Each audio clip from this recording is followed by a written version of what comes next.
ইজতানিবু আস-সাবআল মুবিকাত, 7টা ঈমান বিধ্বংসী আমল বিধ্বংসী কাজ থেকে তোমরা বেঁচে থাকবা। 1 নম্বরে হলো শিরক, আল্লাহর সাথে শিরক করবা না। 2 নম্বরে হলো মাতা পিতার সাথে অবাধ্যতা করা। 3 নম্বরে জাদু দেখানো, জাদুটোনা করা। 4 নম্বরে অন্যায়ভাবে কাউরে হত্যা করা। 5 নম্বরে এতিমের সম্পদ খাওয়া। 6 নম্বরে কোনো নারীকে অন্যায়ভাবে জিনার অপবাদ দেওয়া। 7 নম্বরে সুদ খাওয়া। কি খাওয়া? এই 7টা কাজ করলে আপনার ঈমানটাকে ধ্বংস করে দিবে কে? চিল্লায় বলেন কে? এজন্য দুনিয়াতে যারা সুদ খায় তাদের সম্পদে কোনো বরকত নাই, তাদের শুধু রোগ আর রোগ, টেনশন আর টেনশন, আছে না নাই? আবার বিষ্ণু বললেন যারা সুদ খায় তাদের 3টা শাস্তি। কয়টা? আরো জোরে বলেন কয়টা? 1 নম্বরে কিয়ামতের দিন আল্লাযীনা ইয়াকুলুনার রিবা লা ইয়াকুমুনা ইল্লা কামা ইয়াকুমুল্লাযী ইয়াতাখাব্বাতুহু শাইতানু মিনাল মাস। সুদের 1 নম্বর শাস্তি, কিয়ামতের দিন সুদখোর যখন কবর থেকে উঠবে, রব্বুল আলামিন তাকে জিনে ধরা রোগীর মতো, পাগলের মতো উঠায় দিবে। সুদখোর কবর থেকে উঠে ভূতে ধরা রোগীর মতো, জিনে ধরা রোগীর মতো, পাগলের মতো লাফাতে লাফাতে উঠবে। তারে দেখে কিয়ামতের ময়দানের সবাই বুঝবে লোকটা হলো সুদখোর। কি খোর? আরো জোরে বলেন। এটা হচ্ছে 1 নম্বর শাস্তি। 2 নম্বর শাস্তি বিশ্বনবী বললেন, আমি স্বপ্নে দেখলাম কিছু লোকের পেট হচ্ছে বিশাল বড় ঘরের মতো, আর ওই পেটের ভেতরে দেখলাম ভয়ঙ্কর বিষাক্ত সাপ। জিব্রাইলরে বললাম, ও জিব্রাইল, মান হাউলা, এরা কারা? বিশ্বনবী বললেন, হাউলাই আকালাতুর রিবা, এরা হলো আপনার উম্মতের মধ্য থেকে যারা সুদ খেয়েছে ওই সুদখোর লোকগুলা। পড়েন না আউযুবিল্লাহ। 3 নাম্বার শাস্তি, বিশ্বনবী বলেন, যে রাতে আমাকে মেরাজে নেওয়া হলো, রাআইতু লাইলাতা উসরিয়া বি, মেরাজের রাতে আমি দেখলাম রক্তের একটা নদী, ওই নদীর উপর কিছু লোক সাঁতার কাটে। কিসের নদী? দেখছেন কোনদিন রক্তের নদী? আমরা কোনদিন দেখেছি? রক্তের একটা নদীর ভেতরে কিছু লোক সাঁতার কাটে। সাঁতার কাটতে কাটতে বাঁচার জন্য যখন পারে আসতে চায়, তীরে আসতে চায়, কিছু ফেরেশতারা অনেক বড় বড় পাথরের খণ্ড নিয়ে বসা, তীরের দিকে আসতে চাইলে প্রচন্ড জোরে পাথর নিক্ষেপ করে তার চেহারার দিকে। পাথরের আঘাতে ওই লোকটার চেহারা ছিন্ন বিচ্ছিন্ন হয়ে যায়।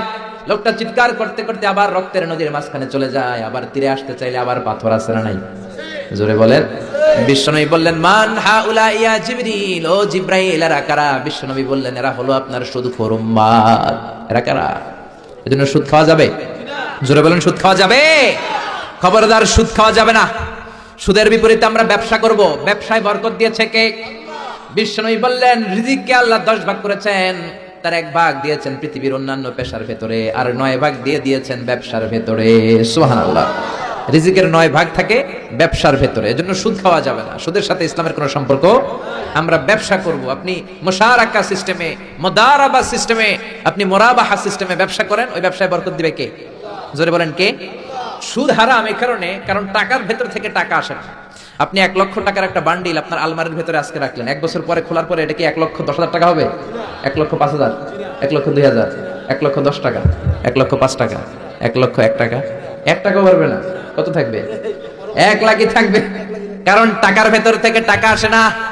টাকার ভেতর থেকে টাকা আসে যখন ওই টাকার সাথে শ্রম যুক্ত হয়, যখন টাকার সাথে কষ্ট যুক্ত হয়, যখন টাকার সাথে মেধা যুক্ত হয়। ঠিক কিনা? তো আপনি টাকা দিয়ে কেমন করে টাকার ভেতর থেকে টাকা নেন? এটা হারাম। হয়তো আপনাকে ব্যবসায় অংশগ্রহণ করতে হবে, লাভ লস দুইটাতে অংশগ্রহণ করতে হবে, রিস্কও থাকবে।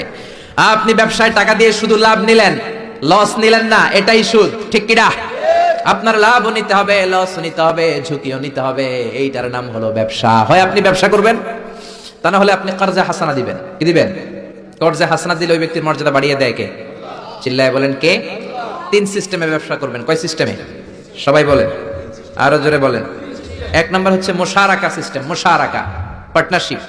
আমি আপনি শেয়ার, 3-4 জন মিলে শেয়ার, আমার টাকা আপনার টাকা, আর 2 জনে মিলে ব্যবসা করব। আমার যদি ধরেন 4 লক্ষ টাকা হয়, আপনার যদি 6 লক্ষ টাকা হয়, তাহলে যেই লাভ হবে তার 60% নেবেন আপনি, 40% নেব আমি। লসও যদি হয় 60% আপনার উপর, 40% আমার উপর। এই ব্যবসাকে বৈধ করেছে কে? আল্লাহ। আরো জোরে বলেন না। 2 নম্বরে হচ্ছে আল মুদারাবা। মুদারাবা ও বৈধ। মুদারাবা মানে হচ্ছে আপনার টাকা আমার শ্রম। আল্লাহ আমারে কোনো টাকা দেয় না, আমি মিসকিন, আমি ফকির, আমি দেব শ্রম, আপনি দিবেন টাকা। কত পার্সেন্ট লাভ হলে কে কতটা নিব এটা আমরা ভাগ করে নিব। কিন্তু লস হলে আমার কোনো লস নাই, কারণ আমার শ্রম আপনার টাকা, আমি যে খাটছি এটাই তো আমার লস। ঠিক কিনা? কথা বলেন। আর টাকা যেহেতু আপনার, পুরো লস নেবেন আপনি। এই সিস্টেমও ব্যবসা যায়। 3 নাম্বার হচ্ছে আল মুরাবাহা।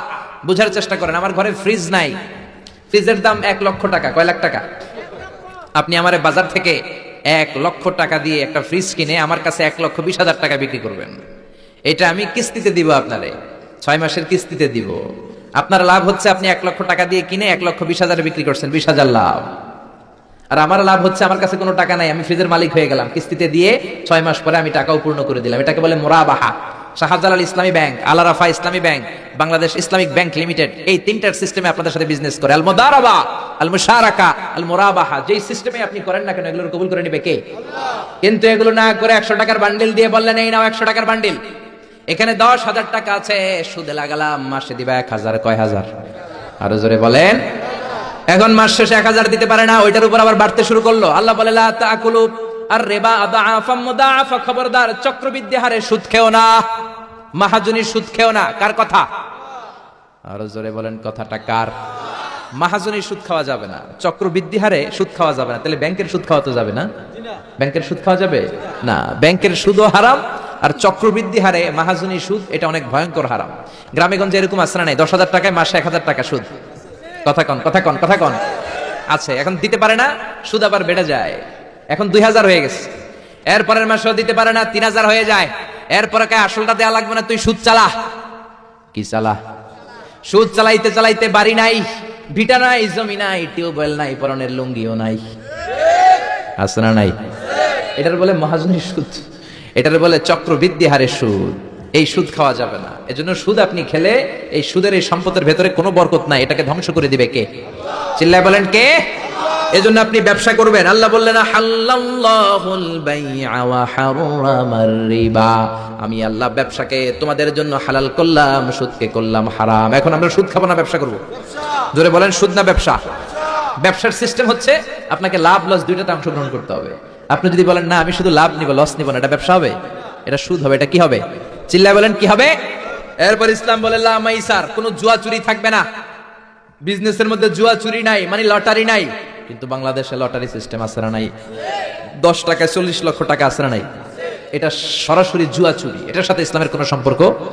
এর কারণ হচ্ছে আমরা 10 টাকা দিয়ে লটারি কিনি, পাই এরকম একটা কাগজ, এই লটারির একটা নাম্বার থাকে এখানে, ঠিক কিনা? আর লেখা আছে 10 টাকায় প্রথম পুরস্কার 40 লক্ষ টাকা। লক্ষ লক্ষ মানুষ 10 টাকা দিয়ে এটা কিনে।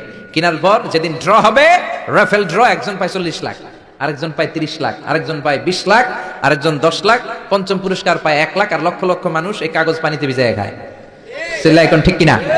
এটার নাম হচ্ছে জুয়া চুরি, এটা জায়েজ নাই।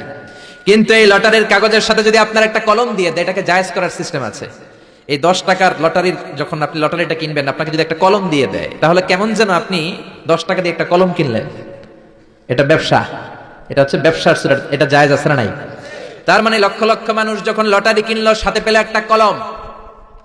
এরপরে ড্র হওয়ার পরে একজন পাবে 40 লাখ, আরেকজন 30 লাখ, একজন 20 লাখ, আরেকজন 10 লাখ, আর লক্ষ লক্ষ সবাই পাইছে একটা করে কলম। তার মানে আমরা সবাই কিছু না কিছু পাইছি। চিল্লায় কোন ঠিক কিনা? এই সিস্টেমে যদি করেন তাহলে এটার বৈধ করে দিবে কে?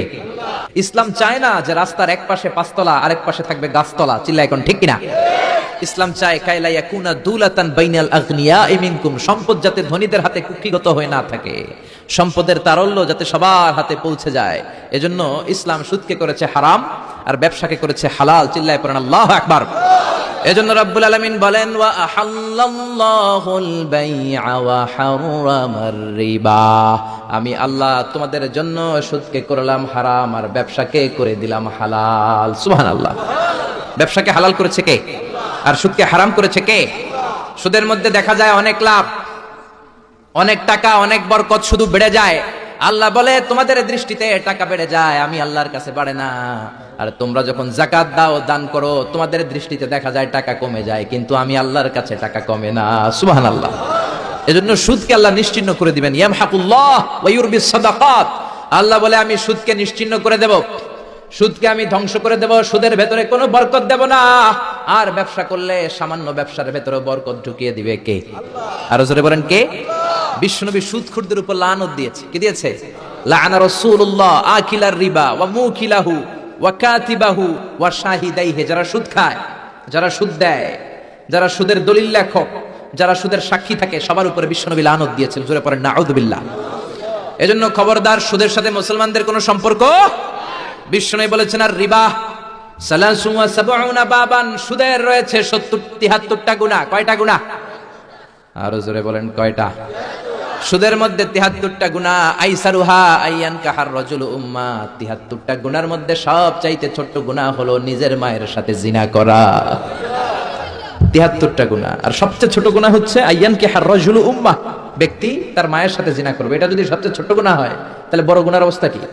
বড় গুনাহটা কি জানার দরকার আছে না নাই? আল্লাহ সেটাও বলে দিলেন, ফাযানু বিহারবিম মিনাল্লাহি ওয়া রাসূলিহি। সুদের সবচেয়ে ছোট গুনাহ মায়ের সাথে জিনা করা, আর সুদের সবচেয়ে বড় গুনাহ আল্লাহর সাথে যুদ্ধ করা। এজন্য সুদের সবচেয়ে ছোট গুনাহ মায়ের সাথে জিনা।